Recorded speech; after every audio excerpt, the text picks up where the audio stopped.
Shalom, shalom, très cher bien-aimé, unifié sur la croix de Yeshua le Messie, très chère créature de l'Éternel, shalom, shalom. Shalom, c'est la paix. Le Messie, quand il était ressuscité, il est venu rencontrer les apôtres. Ils étaient attristés, abattus, désespérés. Et le Messie est venu, il est entré, il leur a dit shalom, shalom, qui veut dire que la paix de l'Éternel soit avec vous.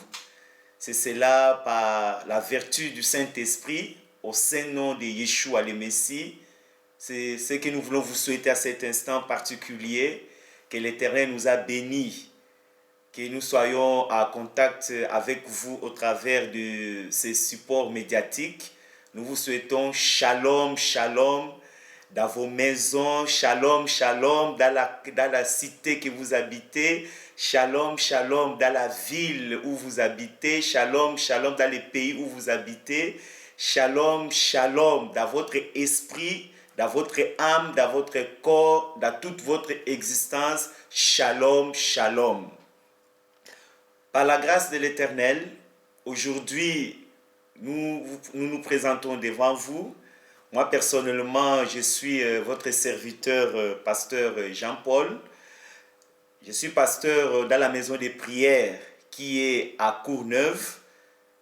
C'est la maison de prière Lion de la tribu de Juda qui est sur 18 avenue Jules Ferry à Courneuve en France. Et le numéro de téléphone pour contacter la maison de prière, c'est avec apôtre Brigitte Marchand, c'est 06 54 80 34 70. Je répète, c'est 06 56 plutôt 80 34 70. Et notre programme de Saint Service d'adoration pour l'honneur et la gloire du nom de l'Éternel, c'est chaque samedi de 16h à 19h. Et aujourd'hui, par la grâce de l'Éternel, nous allons, par une série des enseignements, et qui sera beaucoup plus basé sur les ointes vertus sacrées, nous voulons être, au travers de cette série des enseignements, être édifiés sur la puissante sagesse de l'Éternel qu'il avait prédestiné, préétabli, prédisposé pour notre gloire, pour que nous puissions régner sur la face de la terre et à la fin aller vivre avec l'Éternel éternellement dans la sainte ville de Yerushalayim. Et au travers de ces enseignements qui vont s'intituler les ointes vertus sacrées, on va commencer à être édifié sur chaque ointe vertu sacrée. Et juste avant d'aller plus loin, je vais donner la définition d'une ointe vertu sacrée. Une ointe vertu sacrée, c'est l'ensemble de ointe sagesse, ointe connaissance, ointe intelligence, ou c'est l'ensemble des capacités, des possibilités, des probabilités visibles et invisibles existantes dans l'éternité avant la création. Par là, nous comprenons que avant la création des cieux et de la terre, avant la création même des anges, Éternel, dans son amour, dans son omniscience, avait conçu des vertus. Et là, il a conçu cela, il a préétabli, il a prédisposé et il a prédestiné pour notre gloire. Pour notre gloire. Et c'est de cela que nous voulons parler. C'est cela que nous, au travers de ces enseignements, nous voulons être édifiés sur cela. Et ce n'est pas étonnant, mais je vais donner juste un exemple. Selon les Saintes Écritures, il est écrit que nous n'avons pas été rachetés ni par l'or, ni par l'argent, ni par les choses périssables, des vaines manières de vivre, mais plutôt nous avons été rachetés par les sangs précieux du Messie. comme agneau de l'Éternel, prédestiné avant la fondation du monde et manifesté pour nous. Par là, nous comprenons que le sang vivant du Messie a été prédestiné à exister avant la création, avant la fondation, avant la création du monde. Et quand le Messie est venu dans la chair, et il est venu avec ses sangs pour nous racheter des vaines manières de vivre. C'était juste à titre d'exemple pour nous faire comprendre de quoi il s'agira de parler au courant de cette série d'enseignements. Aujourd'hui, nous allons commencer par parler sur la repentance ointe vertu. La grande puissance de la repentance dont nous enseignons, annonçons, témoignons, communiquons et transmettons n'est pas celle de la lettre ni de la chair.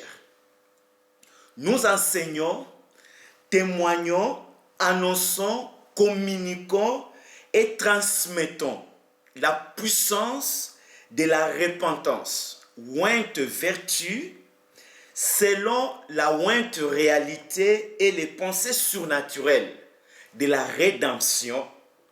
C'est la sainte alliance de la foi selon la circoncision de l'esprit par sa vertu. Il s'agit ici de la repentance sincère dans ses aspects révélés par l'esprit, par sa vertu à toute la création. C'est la repentance de peuples rachetés, de toute nation, de toute tribu, de toute race et de toute langue. La repentance dont nous parlons en ces jours, c'est la repentance des peuples dans les temps de la sainte grâce, le peuple racheté et dédié par le Messie pour triompher, conquérir et régner sur les maladies, sur la pauvreté, sur l'incrédulité, sur l'inimitié, sur les hostilités dans le monde entier. La grande puissance de la repentance ointe vertu naît de nouveau pour le peuple qui sont aujourd'hui vivants, prédestinés, rachetés et dédiés par le Messie, en Messie, avec le Messie et pour le Messie, par la vertu de Roua, par la foi, par l'amour inconditionnel de l'Éternel, pour triompher, pour conquérir, pour régner sur la face de la terre, par le sang du Messie, par la croix, par l'indéniable puissance de la résurrection du Messie d'entre les morts, par la sanctification qui est la nature absolue du Saint Créateur, dans les royaumes des cieux qui optimalise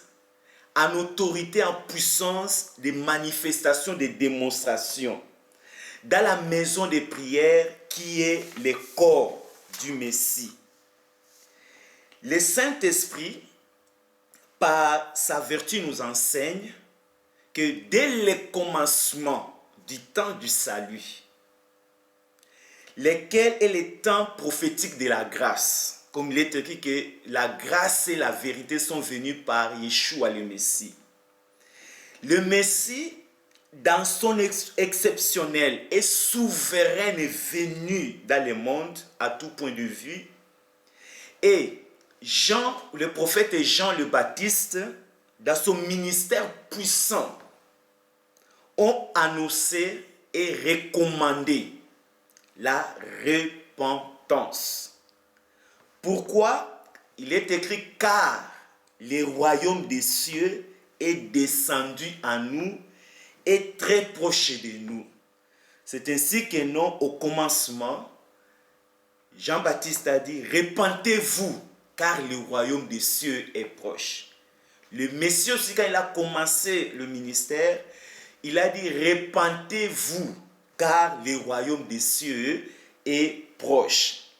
Voici en soi ce qui conditionne la ointe raison de se repentir. Et par après donc, vient la repentance individuelle des œuvres stériles du diable. Alors, pourquoi nous enseignons la repentance ointe vertu au peuple dans le monde entier?